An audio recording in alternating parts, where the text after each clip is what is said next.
믿음의 크기를 어떻게 잴 수 있을까라는 제목으로 하나님의 말씀 전하겠습니다. 여러분, 폭염 속에서 다시 살아 만나서 반갑습니다. 살아있는 것만 해도 감사해요. 오늘 들어보니까 목사님 죽을 것 같았습니다. 아유, 죽지 않고 만나니 얼마나 감사해요. 오늘 우리는 하나님 앞에 예배하러 나왔습니다. 하나님을 기쁘시게 하기 위해서 나왔습니다. 그런데 여러분, 오늘 말씀을 전하기 전에 먼저 제 마음속에 감동된 한 장면이 있어서 여러분에게 먼저 나누고자 합니다. 여러분들이 예배하러 오는 모습, 예배하는 모습이 누군가에게는 은혜가 되고 누군가에게는 감동이 되는 여러분 모두가 되시기를 주님의 이름으로 축복합니다. 오늘 예배를 준비하는데 잠깐 식당에 내려갔다가 우리 오늘 처음 오신 분들이 교회를 오는데 힘들고 지친 모습으로 오시더라고요. 따님이 어머님을 모시고 오는데 잠깐 손을 씻는 사이 어머님이 계단을 오르시는데 정말 힘들게 한 계단 한 계단 걸어서 올라오시는 거예요. 아마 오늘도 교회에 오실 때 차를 이용하지 않고 걸어오시는 분들의 마음의 상태가 그러리라 생각이 듭니다. 뜨거운데 더운데 숨이 턱 밑까지 탁 차오르는데 땅에는 식은땀이 흘러내리는데도 불구하고 주님께 예배하기 위해서 나오는 여러분들의 마음, 그 어머니의 모습 속에 다 담겨져 있는 거예요. 살짝 스치고 지나가는 모습이었는데 맞아, 힘이 드시는구나, 연세가 되시니까 계단 오르는 게 어렵구나, 이런 마음이 들었어요. 그런데 오늘 저와 여러분이 함께 부른 찬송가 190장 3절을 부르는데 제 마음이 그냥 울컥한 거예요. 190장 3절 가사를 보면 이렇습니다. 힘이 없고 연약하나 엎드려 비오니. 힘이 없고 연약해서 교회 나오지 않고 편안한 자리, 그냥 있고 싶은 자리에 있는 것이 아니라 주님 앞에 나와 엎드려 비오니. 짧은 시간이었지만 찬양 부르는 그 시간 안에 나는 저런 상태에 주님 앞에 나와 예배 드리는 예배자가 될 수 있을까? 제 자신 스스로에게 한번 물어봤습니다. 우리는 조금만 아프고 조금만 힘들고 조금만 어려워지면 교회에 오는 것, 아니 다른 일을 하는 데 있어서 주저합니다. 그런데 여러분, 그 어머니 계단 하나 한 계단 올라오시면서 난간을 짚기가 힘들어서 계단을 손으로 짚고 올라오신 그 모습이 제 마음속에 딱 사진 한 장처럼 콱 박히는 거예요. 규환아, 너도 힘이 없고 연약할 때 저런 상황이지만 주님 앞에 나올 수 있니? 하나님, 나 그렇게 못할 것 같아요. 순간 그런 마음이 드는 거예요.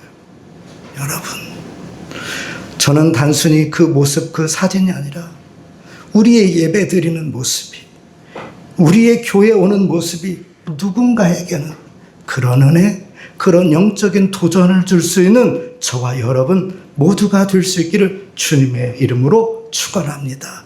그런 의미에서 감사해요. 이렇게 더운데도 주님 전에 나와서 예배 드리고 함께 주님을 기뻐하는 예배의 자리에 있는 여러분 모두를 주님의 이름으로 축복합니다. 여러분, 혹시 아침에 눈을 떠서 제일 먼저 확인하는 것이 무엇입니까? 대부분 사람들은 아침에 일어나서 눈을 뜨는 순간 머리맡에 있는 핸드폰을 바라보면서 배터리 수치를 확인할 것입니다. 몇 프로 남았나? 오늘 내가 직장에 가는데, 오늘 내가 생활하는데 충분히 충전은 되어 있는지 확인을 해봅니다. 우리는 참 이상할 정도로 어느 순간부터 숫자나 이 데이터에 익숙한 세상을 살아갑니다. 낯선 도시에 여행을 했을 때 우리는 나도 모르게 식당 하나를 고를 때에도 어때요? 블로그에 평점, 여기에 관심을 갖습니다. 몇 점 받았는지, 몇 점인지 그것을 확인하고 그것을 먼저 찾아갑니다. 가끔 아내와 아이들이 저에게 재미난 텔레비전 프로가 있으면 소개를 해줍니다. 아빠, 이거 재밌는 거야. 한번 봐봐. 그러면 저는 꼭 빼놓지 않고 하는 질문이 있습니다. 시청률이 몇 프로인데? 그 시청률이 몇 프로야? 나도 모르는 사이에 수치가 일반화되어 있는 것입니다. 시청률이 높으면 아 그래? 그럼 나도 한번 봐야겠네. 이런 마음이 듭니다. 우리 아이들도요. 영화를 볼 때 꼭 참고하는 게 있습니다. 뭐냐?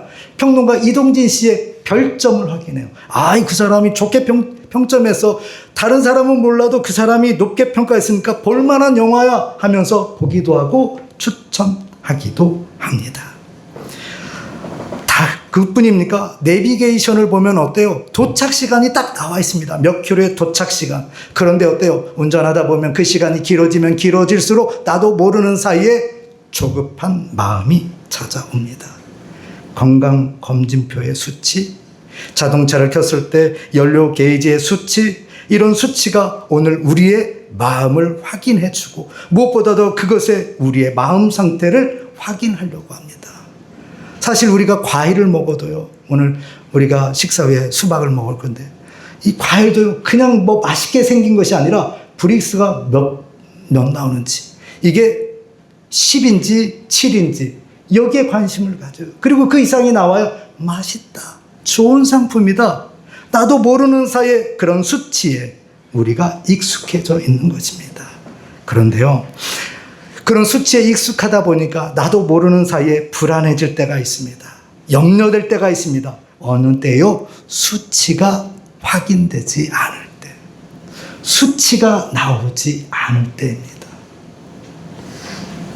예를 들면 이렇습니다. 어린아이들이 가끔씩 아빠나 엄마에게 이렇게 묻습니다. 아빠, 엄마, 나 얼만큼 사랑해? 그러면 엄마, 아빠가 말하죠. 하늘만큼, 땅만큼. 그게 얼만큼인데? 그러면 당황합니다. 수치가 나오지 않기 때문에 그래요. 사랑하는 여인들끼리 이야기합니다. 나 당신 사랑해. 나 당신 사랑해. 나 당신밖에 없어. 그러면 어때요? 숫자로 보여줘봐. 이렇게 말하면 어떻게 될까요? 막막할 것입니다. 그러잖아요. 그런데 우리는 늘 수치로 확인받고 싶어요. 여러분 카드를 쓰거나 돈을 쓸 때 보면 문자가 날라오죠. 통장 잔고가 얼마입니다. 그래서 그 통장 잔고가 줄어들 때마다 여러분 어때요? 불안해져요. 얼마 안 남았네. 얼마밖에 없네. 불안해져요. 네, 여러분, 이것이 우리의 생활뿐만 아니라 신앙생활도 마찬가지입니다. 어느 순간 우리 마음속에 이런 질문이 스물스물 올라옵니다. 나는 몇 점짜리 믿음의 사람일까? 내 믿음의 기근은 어느 정도일까? 우리는 흔히 누군가에게 신앙을 말할 때 그 사람 믿음 있다, 없다라고 말합니다. 마치 스위치를 켜거나 끄는 것처럼 이분법으로 판단하고 생각합니다. 하지만 복음서에서 주님께서 말씀하신 믿음은 있다 없다가 아닙니다. 예수님은 사람들의 신앙을 단판 승부식으로 평가하지 아니하고 믿음이 크다 혹은 믿음이 작다라는 상태로 말씀하십니다. 그렇다면 왜 예수님이 믿음을 수치로 보여주면 우리가 더 정확하게 알고 내 믿음을 점검할 수 있는데 그렇게 딱 잘라 말하지 아니하고 크다, 작다라는 상태로 말씀하셨을까요? 큰 믿음과 작은 믿음에 대한 질문에 대한 답을 찾기 위해서 오늘 저와 여러분이 함께 읽은 풍랑이 이는 이 아수라장이 된 밤바다를 함께 들어가 보도록 하겠습니다. 예수님이 제자들을 강제로 배에 태워보내서 캄캄한 밤 시간에 그들을 다른 곳으로 밀어내셨습니다. 그리고 새벽 4경 거친 풍랑 속에서 비명을 지르는 제자들에게 주님이 바다 위로 걸어오십니다. 이때 베드로가 무엇라고 말씀합니까? 28절 말씀해 보면 주여 만일 주님이시거든 나를 명하여 물 위로 오라 하소서. 베드로의 이 반응을 가만히 여러분 한번 묵상해 보십시오. 베드로는 단순히 물 위를 걷는 초능력을 부리고 싶었던 것이 아닙니다. 주님이 계신 곳이라면, 주님이 말씀하신 곳이라면 이 파도 위에, 이 풍랑 위에도 능히 안전하고 주님께 다가갈 수, 주님과 함께 할 수 있다는 믿음의 고백이 담겨 있었던 것입니다. 초자연적인 능력을 경험해 보고 싶은 마음이 아니에요. 정말 주님이시라고 한다면, 주님이 계신 곳이라고 한다면 그곳은 안전한 곳이고 그것은 풍랑이 없는 곳이기 때문에 나로 하여금 그곳으로 가게 하소서라고 부탁을 드린 것입니다. 베드로가 주님의 시선에 자기의 눈을 맞추고 발을 내딛었을 때 어떻게 되었습니까? 자연 법칙을 거슬러서 물 위를 걷게 됩니다. 도대체 무슨 일이 일어난 것일까요? 어떻게 그런 일이 일어날 수 있는 것일까요? 근데 놀라운 것은요, 몇 걸음 걸어가다가 베드로가 갑자기 파도 속에 풍덩 빠지며 허우적거리기 시작합니다. 30절 말씀에 보면 그 이유가 아주 명확하게 기록하고 있는데요, 이렇게 말합니다. 바람을 보고 무서워 빠져가는지라.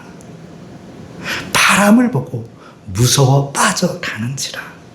베드로의 시선이 예수님께로부터 있다가 바람을 보는 그 순간 그 마음이 어떻게 됩니까?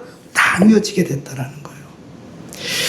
여기서 사용한 단어가 니스타조라는 단어를 사용하고 있는데 이 단어의 뜻이 재미있습니다. 이 단어의 뜻은 두 갈래 길에서 머뭇거리다라는 뜻을 담고 있습니다.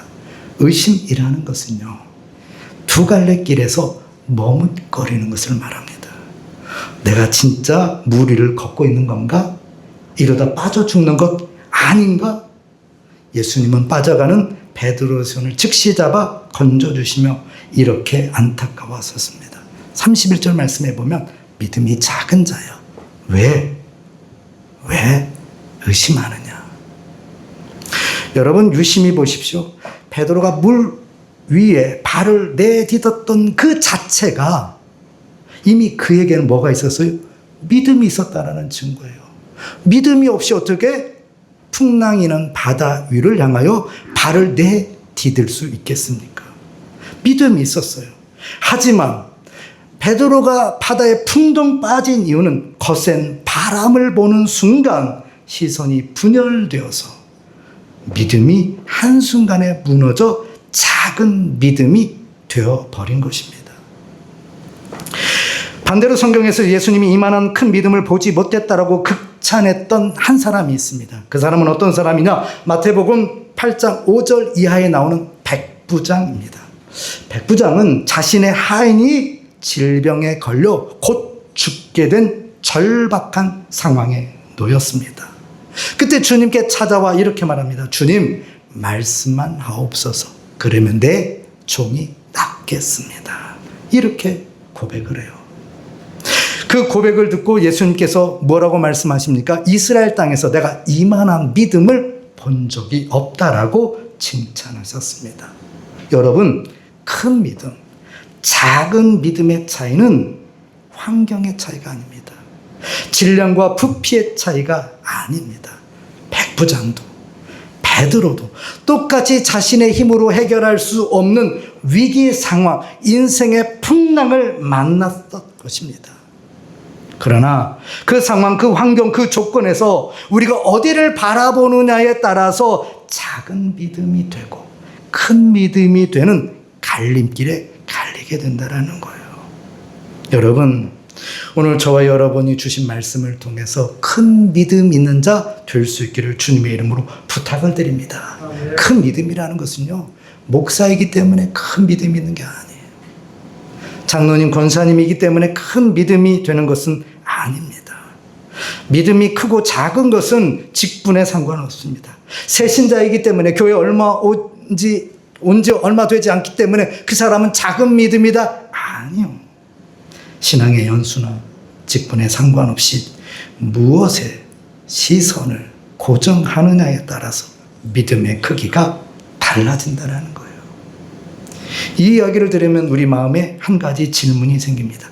그러면 목사님, 작은 믿음은 능력이 없고 무가치한 것입니까? 작은 믿음은 쓸모없는 믿음입니까? 이렇게 물을 수 있어요.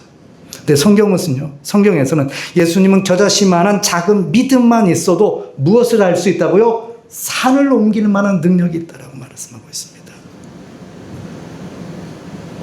작은 믿음, 겨자씨만한 믿음만 있어도, 눈에 보이지 않을 만큼 지극히 작은 씨앗과 같은 믿음만 있어도 산을 옮길 만한 능력이 있다라는 거예요. 그렇다면 어떻게 이 작은 믿음이 산을 옮길 수 있는 역사를 일으키는 것일까요? 그것은 그 작은 믿음 안에 살아 숨쉬는 생명력이 있기 때문입니다.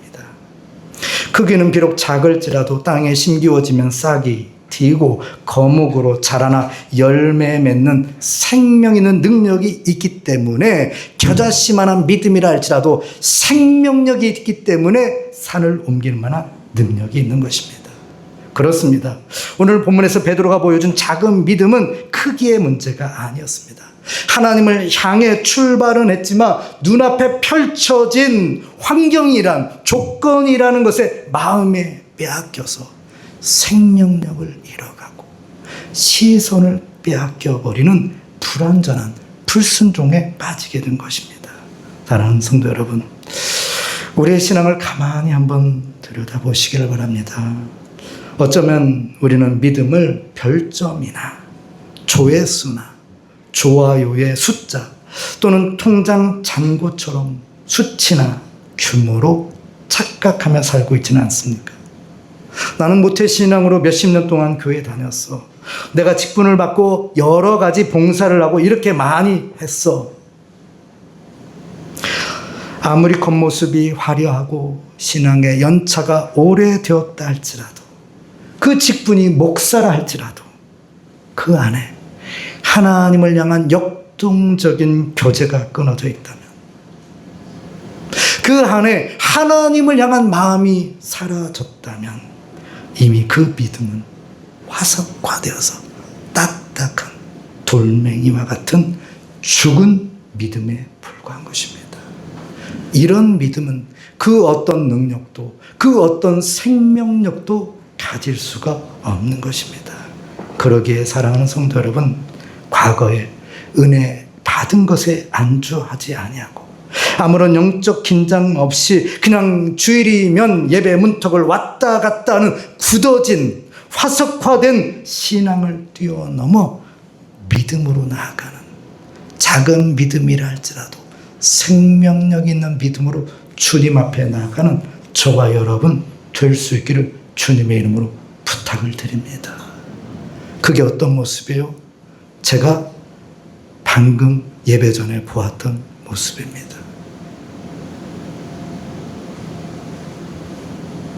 하나님이 우리에게 요구하시는 것은요, 100점짜리 거대하고 완벽한 믿음이 아닙니다. 비록 구겨진 종이처럼 보잘것없고, 비록 겨자씨만한 눈에 잘 보이지 않은 작은 믿음이라 할지라도 하나님을 향해 살아 움직이는 생명력 있는 믿음입니다. 그렇다면 이러한 믿음을 어떻게 우리가 소유하고 어떻게 이 생명력을 유지할 수 있을까요? 먼저는요, 우리가 편안하다고 생각하는 안전지대를 끊어내고 주님이 말씀하신 말씀의 자리로 나아가는 저와 여러분 될 수 있기를 바랍니다. 오늘 저와 여러분이 함께 읽은 말씀 가운데 마태복음 14장 22절에서 33절 말씀 바로 전에 14장에 무슨 일이 있었느냐? 우리가 너무나 잘 아는 오병이어의 사건이 있었습니다. 오병이어, 우리가 아는 것처럼 물고기 2마리와 보리떡 5개로 5,000명을 먹이고 12광주리를 남기는 기적과 같은 사건이 있었던 것입니다. 그런데 그 기적의 사건이 일어난 후에 주님께서 22절의 말씀에 보면 제자들을 어때요? 재촉해서 밤 시간에 그곳을 떠나도록 명하십니다. 왜 그럴까요? 오병이어의 기적을 경험한 수많은 사람들이 예수님을 향하여 칭송했습니다. 예수님의 기적을 놀랍게 여겼습니다. 그래서 모두가 한결같이 주님을 칭찬하고 주님을 높이고 주님이 주님 되심을 경배했었어요. 그러면 그 자리에서 그 칭찬을, 그 경배를, 그 즐거움을, 그 안락함을 조금 누리고 조금 더 시간을 여유 있게 보낼 수 있을 수도 있는데, 주님은 오늘 말씀에 보면 재촉하사, 여기서의 재촉하다는 아는카조라는 단어를 쓰고 있는데요, 이 말은 그냥 야 빨리 가, 그게 아니라 붙잡고 강제적으로 그를 떠밀어 보냈다라는 거예요. 무엇을 말씀하는 것일까요? 나도 모르는 사이에 우리는요, 지금 현실에 있는 상황에 안주합니다. 지금 여러분의 상황과 형편이 좋아서 안주할 수도 있고요, 아니면 불편하고 어려웠지만 시간이 지나면 우리는 적응의 동물이기 때문에 그 가운데서도 어떻게 해요? 안주하려고 합니다. 그래, 이 정도면 됐지 뭐. 처음에는 원망과 불평이 있다 할지라도 시간이 지나면 그곳에 타성에 젖어서 안주하게 됩니다. 고인물이 되는 거죠. 마음이 화석과 같이 되는 것이죠. 이 정도 직장이면 안정적이야. 이 정도 생활이면 무난하지. 나의 안전지대, 나만의 안전지대. 여러분, 그 안전지대가 하나님의 말씀이 있지 않으면 안전지대가 아니에요. 안전지대가 아닙니다. 어디가 안전지대요? 하나님이 계신 곳임을 믿으시기 바랍니다. 아브라함과 롯이 하나님의 말씀을 따라서 하나님께서 약속하신 땅을 가던 중에 아브라함의 식솔과 롯의 식솔이 많아집니다. 양떼가 많아져요. 소떼가 많아집니다. 그러자 어느 순간부터 이제 푸른 초장을 차지하기 위해서, 풀을 차지하기 위해서, 샘물을 차지하기 위해서 다툼이 일어나는 거예요. 싸움이 일어나는 것입니다. 그래서 아브라함이 결단해요. 롯아, 너와 내 식솔이 지금 싸우고 있으니 이제는 우리가 갈라서야겠다. 네가 우하면 나는 좌하고 네가 좌하면 나는 우하겠다. 너에게 먼저 결정권을 주겠다. 그때 롯이 눈을 들어 봅니다. 사방을 봐요. 동서남북을 다 봅니다. 그러던데 한 곳에 눈이 고정됩니다. 어디예요? 소돔과 고모라. 우리는 소돔과 고모라 땅을 향하여 죄악이 관영한 땅이라고 이야기하지만 성경에서는 그 땅을 바라본 롯을 향하여 이렇게 말합니다. 그 땅은 하나님의 동산 같고 그 땅은 하나님이 약속하신 땅과 같았다라고 말씀합니다. 보기에 너무 좋았던 거예요. 보기에 너무 편리했던 곳입니다. 보기에 너무 풍성했던 곳입니다. 눈이 사로잡힌 거예요. 그래서 롯이 어디로 정합니까? 소돔과 고모라. 아브라함의 입장에서는 괘씸할 수 있죠. 아니, 조카가 내가 아무리 그렇게 말했다 할지라도 아이고 삼촌, 내가 삼촌 덕에 이렇게 부자고 잘 살게 되고 식솔이 늘어나게 됐는데 삼촌이 먼저 정하세요. 그러면 내가 나머지를 가져. 말이라도 빈말이라도 그렇게 해야 되는데 어때요? 롯은 그렇게 말하지 않습니다. 서운한 마음도 있었을 거예요. 섭섭한 마음도 있었을 것입니다. 그런데 그때 하나님께서 아브라함에게 말씀합니다. 아브라함아, 동, 서, 남북 다 봐라. 너가 있는 곳에 내가 너와 함께 하겠다.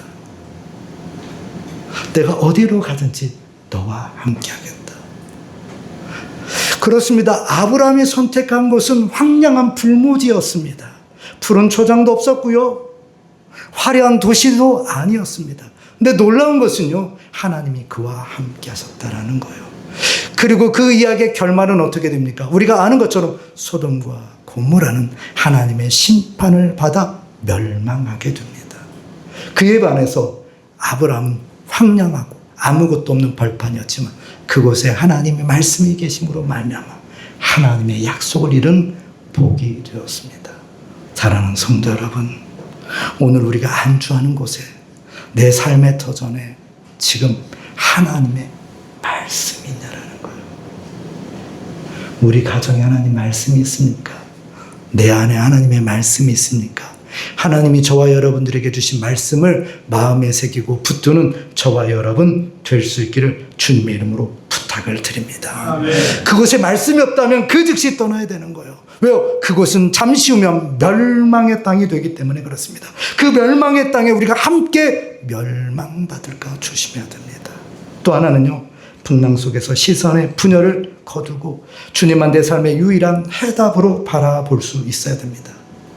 순종하여 배를 탔지만 밤사이에 그들이 경험한 것은 무엇입니까? 거센 풍랑이었습니다. 그렇습니다. 우리의 삶도 똑같아요. 순종하며 살아도 어때요? 갑작스러운 어려움을 만날 수 있어요. 건강의 이상을 만날 수 있고요. 자녀의 문제가 생길 수 있고요. 경제적인 압박이라는 거센 바람이 불어올 수 있다는 거예요. 여러분, 혹시 이 자리에 거센 풍랑 가운데 있는 성도들도 있을 것입니다. 예기치 않은 바람으로 인해서 마음이 불안하고 걱정이 가득한 인생이 있을 것입니다. 이때 작은 믿음은 불어오는 바람을 보는 거예요. 작은 믿음은 불어오는 바람의 심각함에 사로잡히는 것입니다. 그러나 생명력 있는 믿음은 어떤 믿으냐? 불어오는 바람을 보는 것이 아니라 그 바람 속에서 나를 위해 걸어오시는 주님을 보는 믿음인 줄 믿으시기 바랍니다. 네. 바람이 불어오면 바람을 묵상해서는 안 돼요. 세상 소리에 시선을 빼앗기고 세상 소리에 내 마음을 사로잡히는 순간 나를 부르시는 주님의 음성을 들을 수가 없는 것입니다. 사랑하는 성도 여러분, 오늘 이 자리를 통해서 우리는 누구의 소리에 귀를 기울이고 있고 누구의 말에 우리의 시선을 두고 있습니까? 바라고 소원하기는 풍랑이는 바람을 보는 것이 아니라 나를 위해서 걸어오시는 그 주님을 바라보고 믿음으로 나아갈 수 있는 저와 여러분 될 수 있기를 주님의 이름으로 부탁을 드립니다. 그런데요, 우리의 연약함이 있어요. 그렇게 봐도 빠진다라는 거예요. 베드로가 어떤 사람입니까? 주님으로부터 믿음으로는 칭찬받은 사람이에요. 내가 너를 통해 교회를 세우겠다. 대단한 칭찬 아닙니까? 그런데 베드로도 풍랑 빠질 수 있어요. 그렇습니다. 우리가 믿음이 좋아도요, 시험에 듭니다. 목사도 시험에 들고요, 장로님도 시험에 들고 권사님들도 시험에 듭니다. 상처받죠. 그런데 여러분 기억하십시오. 그때 주님께서 우리를 먼저 찾아와 손을 내밀어 주신다라는 것입니다. 내 이름을 아시고 나를 불러 주신다라는 것입니다. 그러게 사랑하는 성도 여러분, 오늘 내 앞에서 나를 향하여 손을 내밀어 주고 계신 주님의 손을 꼭 붙잡을 수 있는 저와 여러분 될 수 있기를 주님의 이름으로 부탁을 드립니다. 그게 큰 믿음이에요. 큰 믿음은 풍랑 속에 있어도 주님을 바라보는 것이고 실패의 자리에 있어도 주님의 손을 다시 붙잡는 사람이 큰 믿음입니다. 오늘 저와 여러분이 이 믿음으로 한 주간 승리하는 저와 여러분 모두가 되시기를 주님의 이름으로 축원합니다. 걸어가신 하나님 감사합니다. 힘이 없고 연약하나 엎드려 비우니 우리의 마음을 어루만져 주옵시고 정말 겨자씨와 같이 보잘것없고 때로는 시험에 빠져 주저앉아 있는 인생임에도 불구하고 먼저 찾아와 주시고 내 이름을 불러주시고 내 손을 붙잡아 주신 그 주님을 향한 믿음 잃지 않게 허락하여 주옵소서. 주님 간절히 기도합니다. 나의 기도를 들으시고 나의 애통함을 들어주시고 나를 긍휼히 여기어 주옵소서. 비록 작은 믿음이라 할지라도 이 믿음을 통해서 하나님의 살아계심을 간증하고 선포할 수 있는 인생 되게 하여 주옵소서. 함께하여 주심을 감사드리며 사랑이 많으신 예수님의 이름으로 간절히 기도드리옵나이다. 아멘.